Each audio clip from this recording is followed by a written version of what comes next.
Good morning, YouTube. Hello, Serina Vassar here, and this is Gus. Let's say hi. Say hi to the people. Hello, come on over.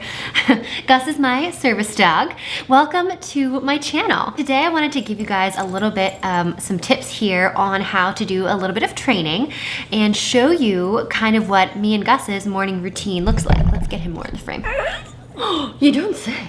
Really? So, as you saw from my vlog a couple of days ago, Gus is excited. He knows his food is right here. I just did a whole bunch of raw food prep for him in my container, and I'm gonna take him outside to do a couple of drills with me. He does great in the house. We've done a lot of work there, but I like to, oh, no, not yet.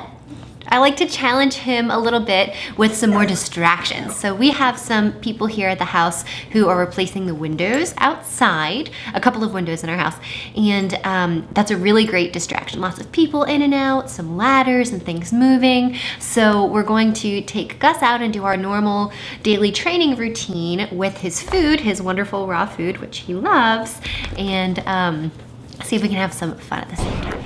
So when we're outside training, I wear a hoodie, something like this, and put treats in the pocket so that he kind of knows the treats are there, but it's not obviously just sitting in my hand. Now you might be saying, well, how do you do that with raw food? I just slip the whole container, oh, there's Gus watching, right into the pocket. It stays upright in this sweatshirt, so I just take the lid off and I actually feed him with a fork. I take little scoops off of the food and give it to him on a fork so I don't have to get my hands dirty, and it works really, really well.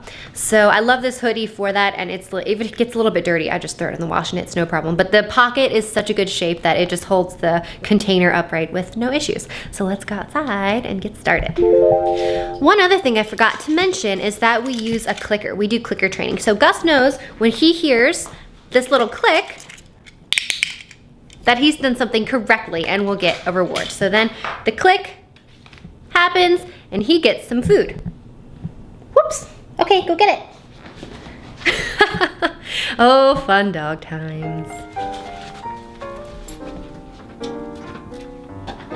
Sit.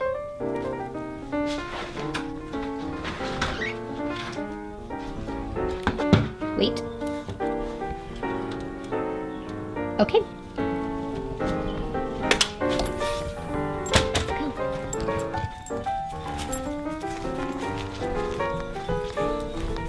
Gus, sit.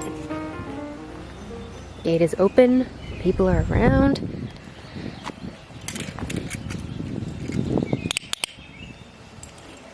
Good boy, so good. And now he gets a treat. He knows that the clicker is his release, so I don't have to say okay or anything like that. So when he hears that click, he knows that he can be released from whatever command I've put him in. I don't always say here or come or any of his other commands to release him. He just knows the click means come to me and get your reward. You've done what I have asked you to do. Okay, Gus, down. Good boy.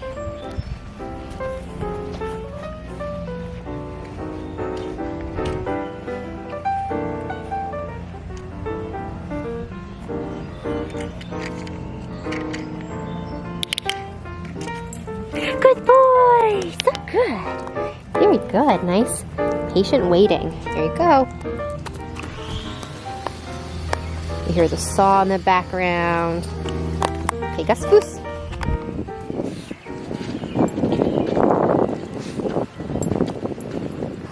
Sit.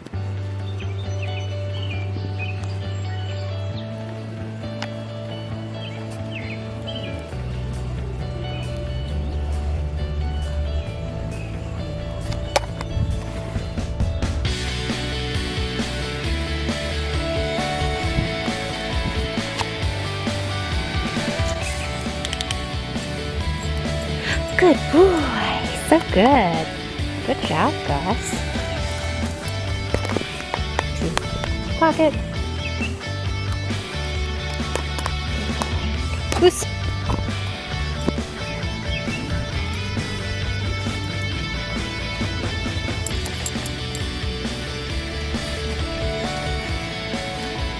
Ignore.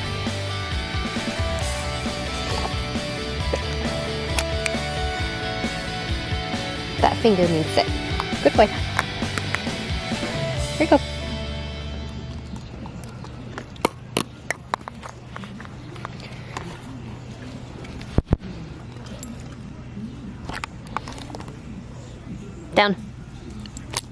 Not right where you are. Oh. Down. Good boy. Sit. Here. Good boy. Wait.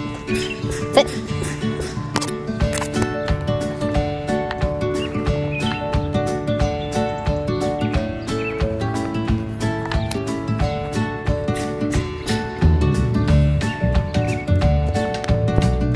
Gus, get it. Bring it here. Oh, right here. Good boy. Thank you. Good buddy. No. Good boy. Down. Good boy.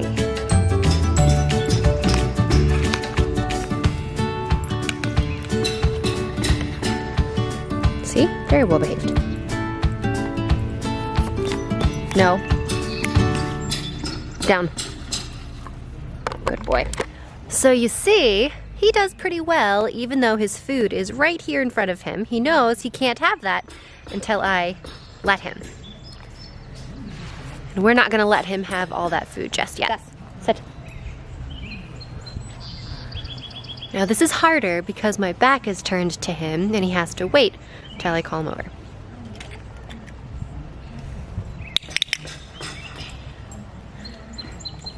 And here he is. Good boy. Good boy.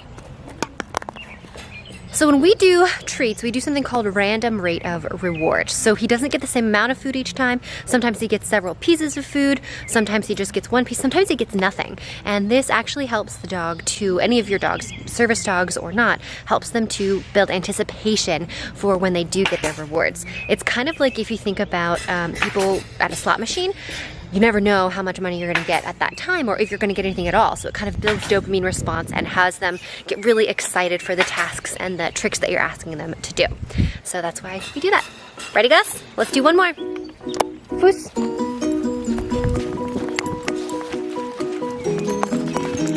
Whoop.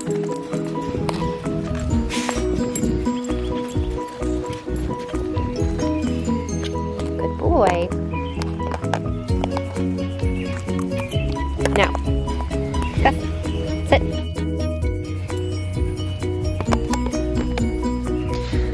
Now this is hard because we've got that gate open and we have people over here.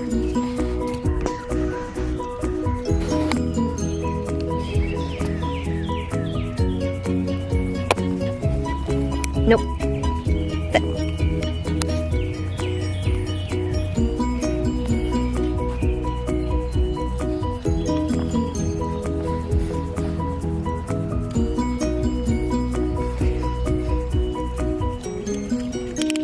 Good boy, okay. Now you can have all the food. Good job. Good job, buddy. Yes. And that's it. That's how we feed for the day. He always works for his food. He doesn't get any food for free. He's always going to do something for that. And at the end, sometimes if I know it's really distracting or a lot of things or challenging task or something that is new and fun and novel, I just give him all the food. He gets a big reward at the end. Sometimes in the middle, he'll get a really big reward, and then we have little bits after that. But like I said, it helps to build anticipation and joy for his work, and we love it. Really fun way to interact with your dog and get some training in, some bonding, and give them their food too. So that's it. That's how we do our feedings, our training sessions. It's a lot of fun. We use, like I said, this clicker here. I just put it on a strap and a little carabiner, and I clip it to my belt loop so that I can easily use my hands and then grab it and click it when I need to. It's a great little marker because it sounds the same every time. Gus knows exactly what that means. You saw him. As soon as I click that, he runs over to me. He knows, I did what you want me to do. I get my reward. I get my food, and it's great.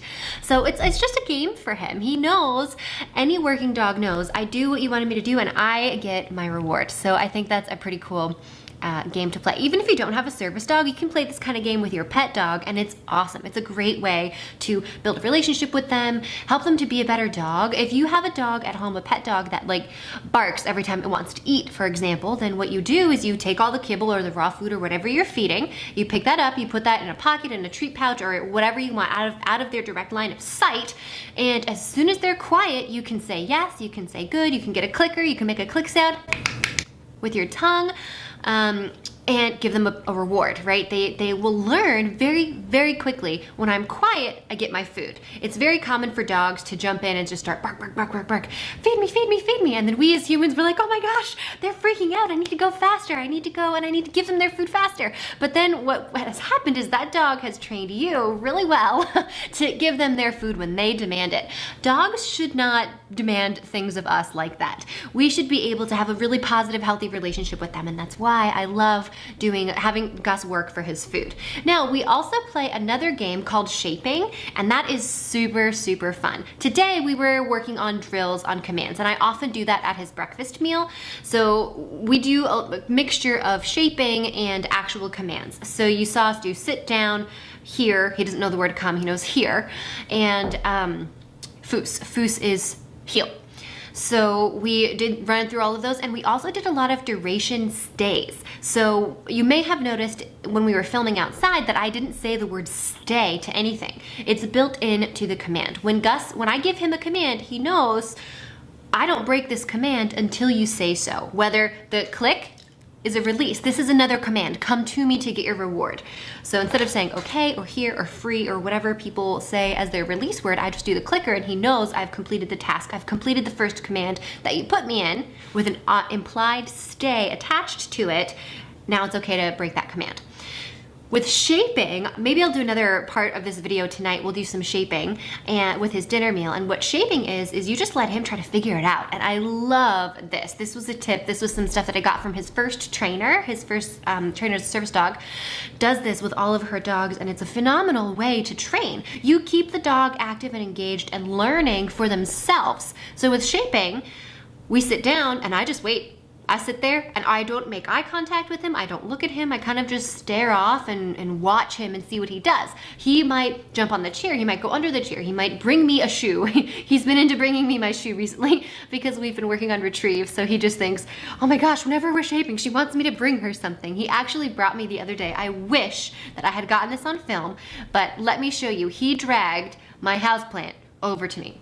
This giant houseplant over here. Hold on, I'll show you. This plant, he dragged it over to me.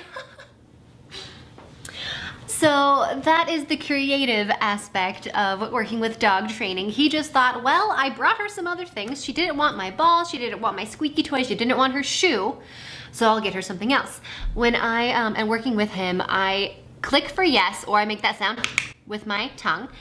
And for no, if I don't want him to do something, or if he's gotten it wrong, or if I want him to do something else, I'll just say the word no. And he knows, okay, do something else. He also knows 2 snaps, 2 quick snaps with my finger means no, don't do that. That's what I've worked with him in the past. But a lot of times if he brings me something and I don't want it, or he's doing something in shaping that I'm not desiring for him to do, you just ignore him. He doesn't get a treat, he doesn't get a word, he doesn't get punished. When he does something you want him to do, then you click, click, and give him the treats. So it's a lot of fun. You can play this with your dog too. It's a lot of fun. My sister, Katrina, if you're watching, has done some of this with her little dog, Abby, and it's been a lot of fun. She had a lot of really good success with Abby. A dog is never too old to figure out how to get treats, right? You can have an 18-year-old poodle and they're still gonna want to figure out how to get treats. And that's what this game is all about. It's just fun for you, fun for the dog. They get to learn, they get to play, they get to be stimulated, and they get to enjoy their time with you. I think that's one of the most rewarding things about having a working dog, a service dog with me all the time, is that he gets to be fulfilled as a dog and I get to be safe going out in public, and it's pretty darn awesome. So I think that's all for now. I might post this video. I think I'm gonna wait. I might do a separate shaping video for you guys on a different day when I have some good props and some things ready for you. But that's how we do feedings, raw food feedings here at the Vassar house with service dog Gus. That's all for today, guys. Thank you so much for watching. I hope you enjoyed. I hope you learned something. I hope this was valuable to you. If you did, if there was something else you want to see or have questions about dog training, please feel free to post in the comments below. I'm super happy to answer those questions. I'm not a super professional. I've had a lot of experience with myself. With my first service dog, Remy, I took a whole bunch of service dog training classes, so I'm really familiar with that. And then with just as a hobby, I'm happy to answer questions as much as I can. So anyway, have a wonderful day, a great afternoon, morning, evening, whatever time you're watching this vlog, and I will see you guys all tomorrow. Bye.